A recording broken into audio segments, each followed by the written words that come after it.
Hello, ചൂട് ചായയും ഒരു വെറൈറ്റി മുട്ട ബജിയും കണ്ടാലോ? അതിന് വേണ്ടിയിട്ട് ചുവന്നുള്ളിയും പച്ചമുളകും മല്ലിയിലയുമാണ് വേണ്ടത്. അതിനെയൊക്കെ ചെറുതായിട്ട് അരിഞ്ഞെടുക്കാവേ. എന്നിട്ട് നമുക്ക് ആവശ്യത്തിന് മുട്ടയും കൂടെ വേണേ. മുട്ട കണ്ടിട്ട് ആരും ഞെട്ടാൻ നിൽക്കണ്ട, ചെറിയതായിട്ട് അംഗസംഖ്യ കൂടുതലുള്ളത് കൊണ്ടാണ് വീട്ടിൽ കേട്ടോ. പാൻ വെച്ചിട്ട് എണ്ണ ചൂടാകുമ്പോഴത്തേക്കിനും നമ്മൾ അരിഞ്ഞു വെച്ചിരിക്കുന്ന ചുവന്നുള്ളി ഇട്ട് കൊടുക്കാവേ. ചുവന്നുള്ളിക്ക് പകരം സവോള യൂസ് ചെയ്യുന്നവരും ഉണ്ട് കേട്ടോ. പക്ഷേ ചുവന്നുള്ളി ആണെങ്കിൽ അതിൻ്റെ ടേസ്റ്റ് ഒരു വേറെ ലെവലായിരിക്കും. പിന്നെ നമ്മൾ അരിഞ്ഞു വെച്ചിരിക്കുന്ന പച്ചമുളകും ആവശ്യത്തിനുള്ള ഉപ്പും കൂടി ഇട്ട് കൊടുത്തിട്ട് ഒന്ന് ഇളക്കി കൊടുക്കാം കേട്ടോ. പിന്നെ ഒരിത്തിരി മഞ്ഞപ്പൊടിയും കൂടി ഇട്ട് കൊടുക്കുന്നുണ്ട്. ഇത് പ്രിപ്പയർ ചെയ്യുന്നത് എൻ്റെ കുഞ്ഞു അഖിലാച്ചുവാണ്. അവളാണെങ്കിൽ ലീവിന് വരുന്ന സമയത്ത് ഞങ്ങൾക്ക് മിക്കവാറും ആക്കി തരുന്നതാണ് കേട്ടോ. പിന്നെ ആവശ്യത്തിന് വേണ്ട മുളക് പൊടിയും കൂടി ഇട്ട് കൊടുക്കാവേ. എന്നിട്ട് പച്ചമണം മാറുന്നിടം വരെ ഇതുപോലെ ഇളക്കി കൊടുത്തുകൊണ്ടിരിക്കാവേ.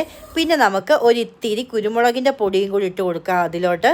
സാധാരണ മുട്ട മൈദയിൽ മാത്രം മുക്കി പൊഴിക്കുന്നതുകൊണ്ട്, പക്ഷേ എനിക്കിതാണ് ഇഷ്ടം. ഒരിത്തിരി ഗരം മസാലയും കൂടി ഇട്ട് കൊടുത്തിട്ട് നമ്മൾ അരിഞ്ഞു വെച്ചിരിക്കുന്ന മല്ലിയിലയും കൂടി ഇട്ട് കൊടുക്കാവേ. മല്ലിയില ഇട്ട് കഴിഞ്ഞിട്ട് നമ്മൾ ഒരുപാട് നേരം ഇതിട്ട് ഇളക്കാൻ നിൽക്കേണ്ട, അതിനെ അങ്ങോട്ട് മാറ്റി വെക്കാം. പിന്നെ നമ്മുടെ മുട്ടക്കുട്ടന്മാരെ എല്ലാവരെയും എടുത്തിട്ട് തൊലി കളഞ്ഞിട്ട് അതും ഒരു ബൗളിലോട്ട് എടുത്ത് മാറ്റി വെക്കുന്നുണ്ട് കേട്ടോ. അഖിലാച്ച് ലീവിനൊക്കെ വരുമ്പോഴേ ഇതുപോലൊക്കെ ആക്കി തന്ന് ഞങ്ങളിലാണ് ടെസ്റ്റ് ചെയ്യുന്നത്. പക്ഷേ അത്യാവശ്യം നല്ല ടേസ്റ്റൊക്കെ ഉണ്ട് കേട്ടോ ഫുഡിന്. അങ്ങനെ മുട്ട വേണ്ട ഇതുപോലെ രണ്ട് പീസാക്കിയിട്ട് മാറ്റി വെക്കുന്നുണ്ട്. പിന്നെ ഇതിന് വേണ്ടിയിട്ട് നമുക്ക് മുക്കി പൊരിക്കാനായിട്ട് ഒരു ബാറ്റർ തയ്യാറാക്കണം. അതിന് വേണ്ടിയിട്ട് മൈദ എടുക്കുന്നുണ്ട് 2 സ്പൂണ്. അതിലോട്ട് ആവശ്യമായിട്ടുള്ള വെള്ളവും കൂടെ ഒഴിച്ച് കൊടുത്തിട്ട് ഈ ഒരു പരുവാകുമ്പം അതിലോട്ട് നമ്മൾ കുറച്ച് കുരുമുളക് പൊടിയും ഒരിത്തിരി ഉപ്പും കൂടെ ഇട്ടിട്ട് നല്ലോണം ഇളക്കി മാറ്റി വെക്കണേ.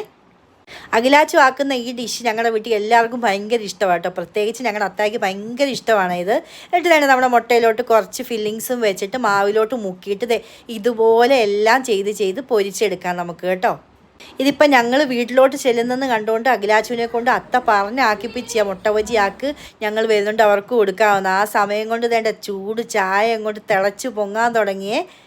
എന്നാൽ പിന്നെ എല്ലാവരും കൂടി ഇരുന്ന് ചായയും മുട്ട ബജിയും കഴിക്കാമല്ലോ എന്ന് വിചാരിച്ചിട്ട് ടേസ്റ്റ് ചെയ്ത് നോക്കി. അപാര ടേസ്റ്റായിരുന്നു മുട്ട ബജിക്ക്. ഒന്ന് ട്രൈ ചെയ്യണം.